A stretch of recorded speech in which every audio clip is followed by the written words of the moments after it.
Bom dia, Mato Grosso do Sul. Eu sou o Dr. Luiz Ovando e começa agora o nosso programa Tribuna da Saúde da TV Educativa.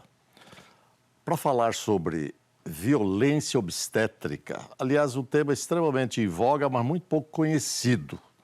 Eu recebo hoje o Dr. Daniel Miranda, que é diretor-presidente da maternidade Cândido Mariano.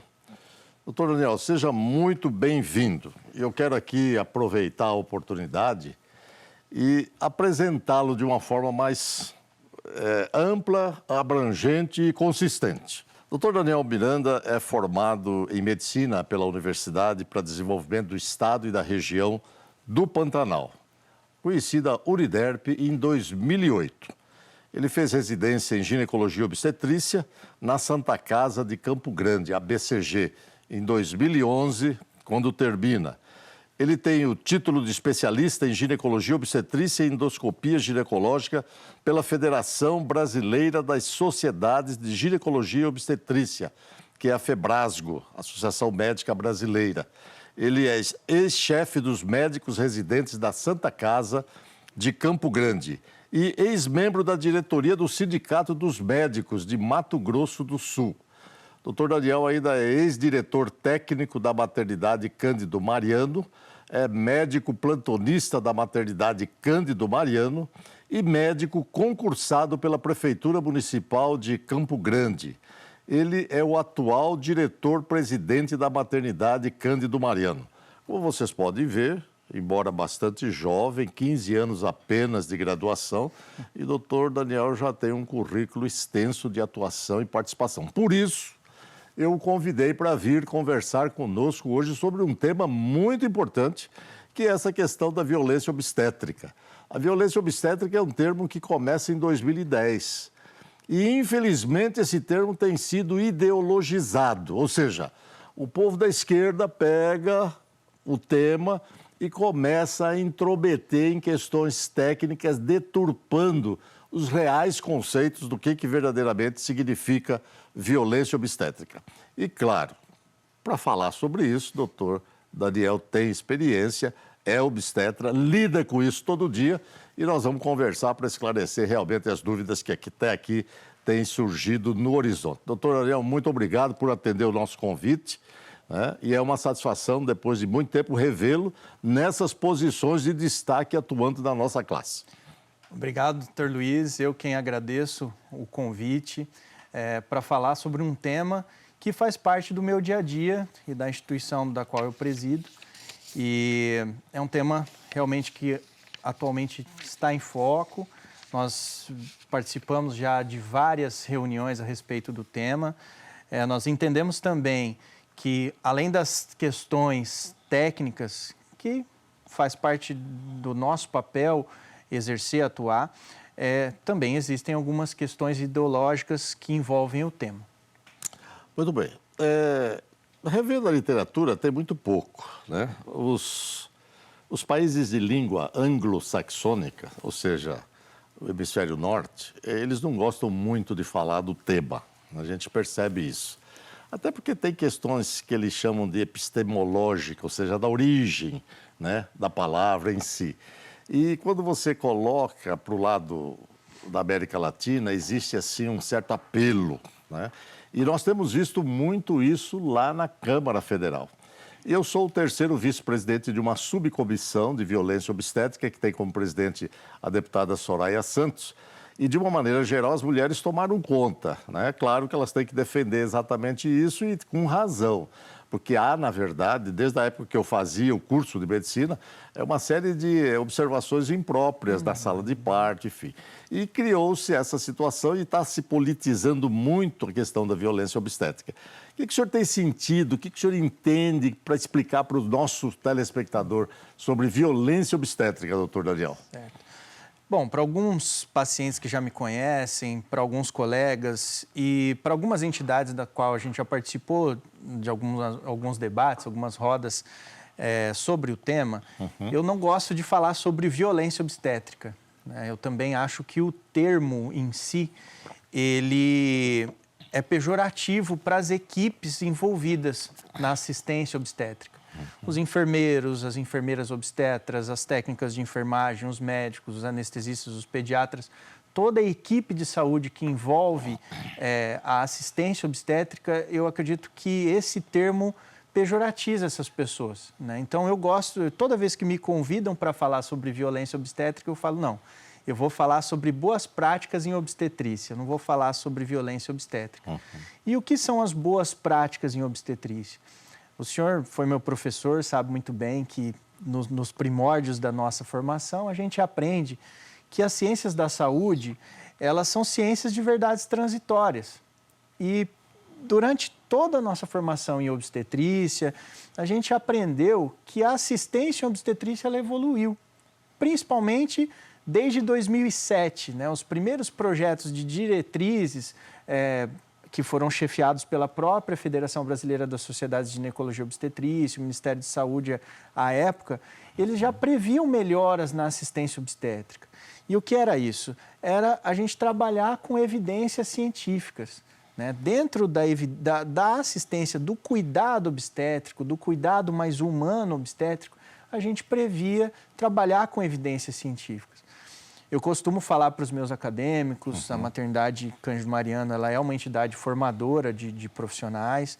Eu costumo falar para os meus acadêmicos, para os nossos médicos residentes, que a obstetrícia ela é uma especialidade clínica como outra qualquer. E assim deve ser. Nós devemos prestar assistência para as nossas gestantes, para as nossas crianças, para os nossos recém-nascidos, sempre baseando o nosso cuidado em evidências científicas. Perfeito, doutor Daniel. Nós temos, geralmente, perguntas, né, das pessoas, da população. E nós temos aqui a Rafaela Robles, 30 anos.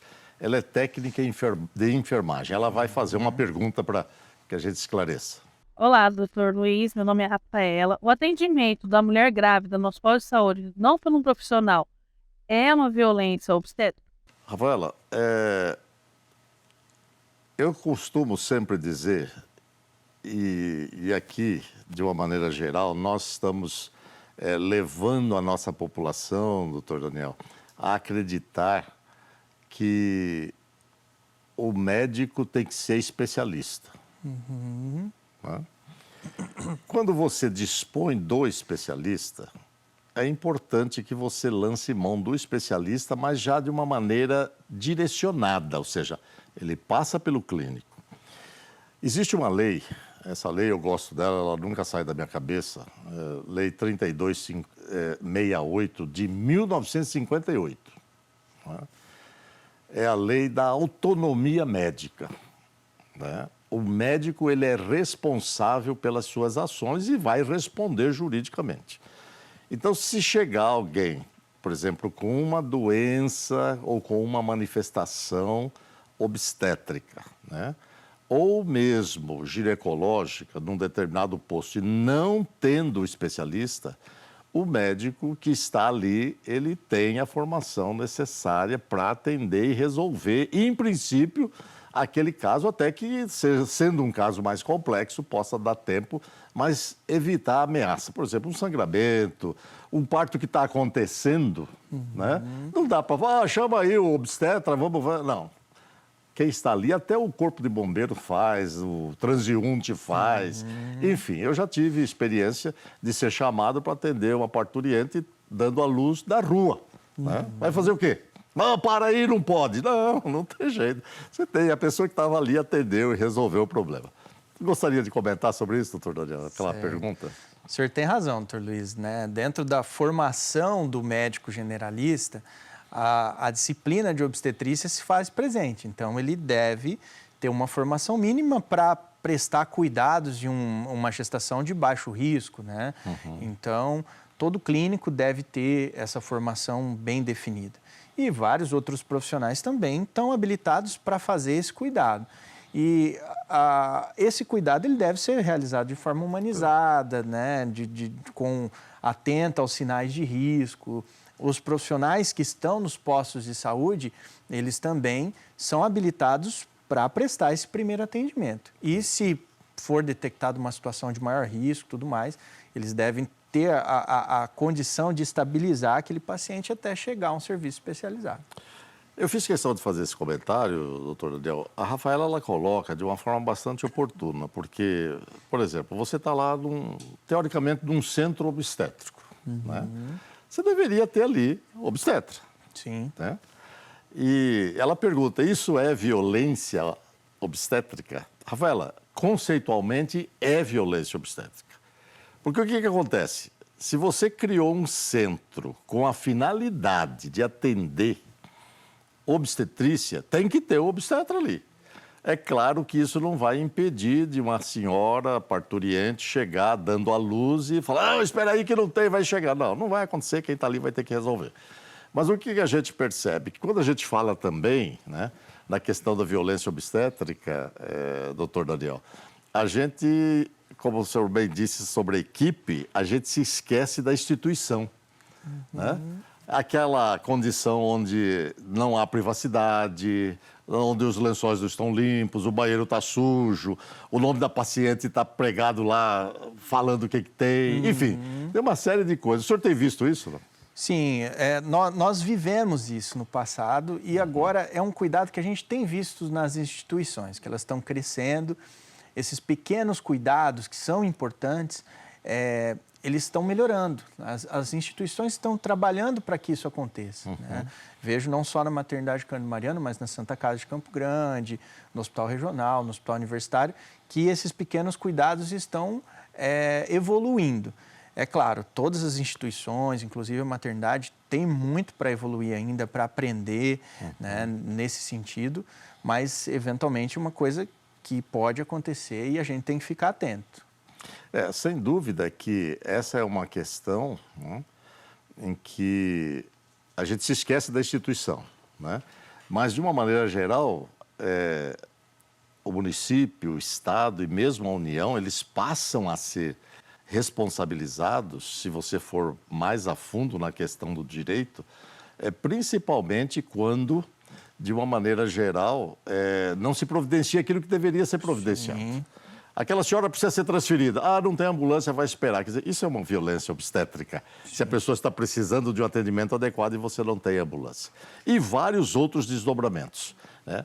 Nós vamos para um breve intervalo e logo após, né, no segundo bloco, nós vamos conversar exatamente sobre as questões médicas do ponto de vista obstétrico que são politizadas e levadas, e nós vamos ouvir a opinião, naturalmente, abalizada, experiente do Dr. Daniel Miranda. Não saia daí, porque nós já voltamos.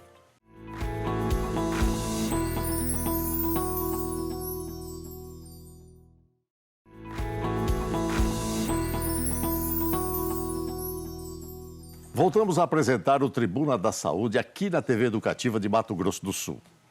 Acompanhe ao vivo pelo portal da Educativa e participe pelo WhatsApp 998321122.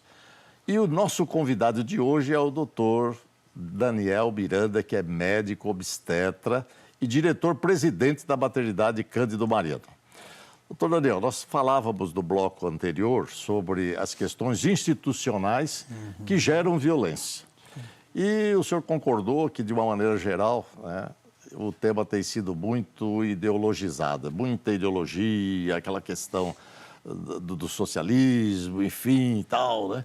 E que o pessoal está meio perdido na concepção, ou seja, na conceituação da violência obstétrica, né? E eu acabei redigir alguma coisa e estabeleci, porque nós precisamos, para começar a conversar alguma coisa, nós precisamos ter realmente um conceito. O que é? Né? Certo. E eu ali a ver alguma coisa no sentido assim, que violência obstétrica nada mais é do que você privar a parturiente do conhecimento cientificamente estabelecido, né, causando-lhe danos bem como ao concepto. Né? É uma coisa assim bastante objetiva, e eu acho que isso sintetiza verdadeiramente, tirando de lado as questões ideológicas. E a ideologia tem se apossado. Eu digo sempre que a ideologia ela é anti-ciência, porque o ideólogo ele não pensa em ciência. Quando põe ciência, acaba com a ideologia. Porque não tem para onde correr, né? Mas, de uma maneira geral, os ideólogos eles têm se apossado da questão técnica em medicina. E eu, quando fazia o curso de medicina, que já se vão há alguns anos, né,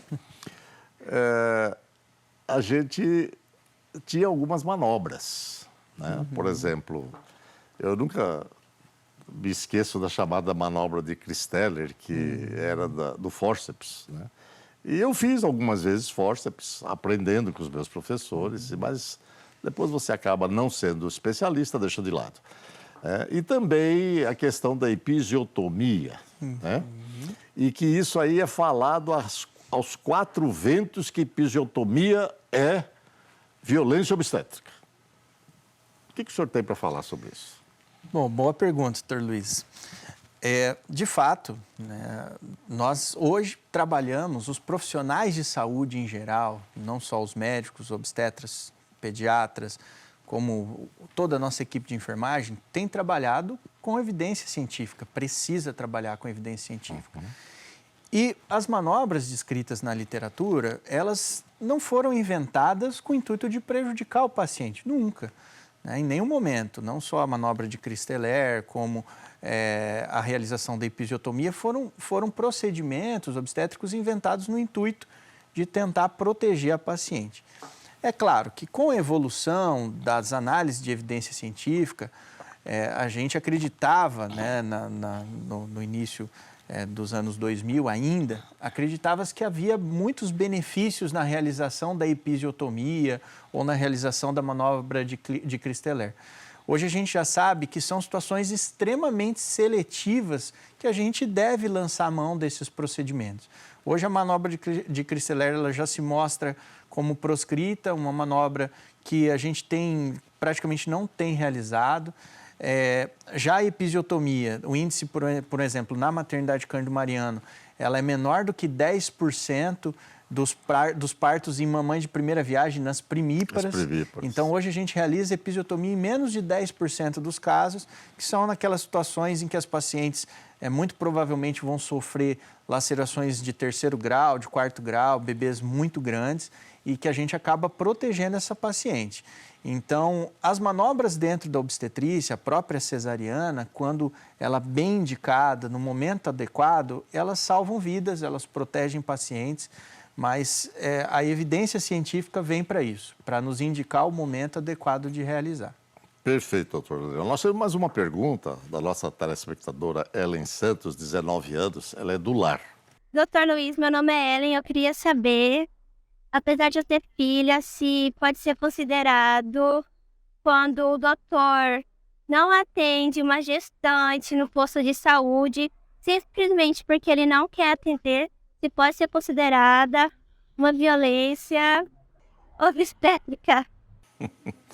A Ellen chega até a dar risada, né? Porque, quer dizer, quando o médico está lá e não quer atender uma gestante. Não é só gestante, Ellen.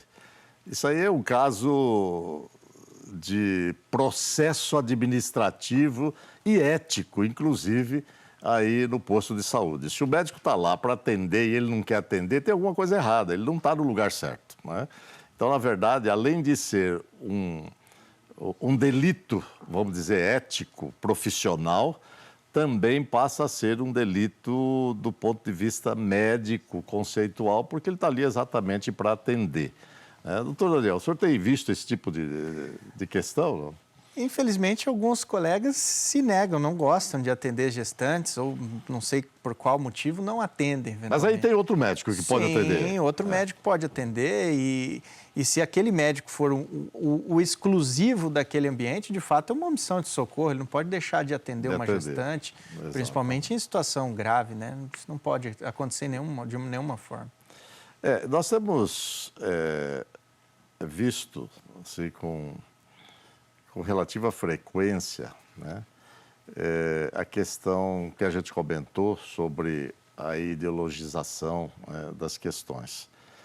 E, de uma maneira geral, né, a grande questão que a gente tem que concordar, né, é que nós falamos da instituição, falamos dos procedimentos, né? E eu gostaria ainda, dentro do procedimento, antes da gente passar para o outro lado, que é a questão da abordagem ética, moral, ou seja, daquelas conversas durante o período da parturição, falar sobre o fato de que, de uma maneira geral, né, alguns dizem assim, olha, se a mulher quer fazer cesárea e o médico diz, a senhora não vai fazer cesárea, isso é uma violência obstétrica. E eu quero aqui comentar, que a gente sabe que cesárea é uma opção terapêutica em situações de adversidade na sequência natural, dinâmica do parto. Ou algumas situações já pré-estabelecidas, diz assim, a senhora não tem jeito de dar à luz a essa criança de forma natural, normal. Então, nós vamos fazer cesárea. Então, você não perde tempo.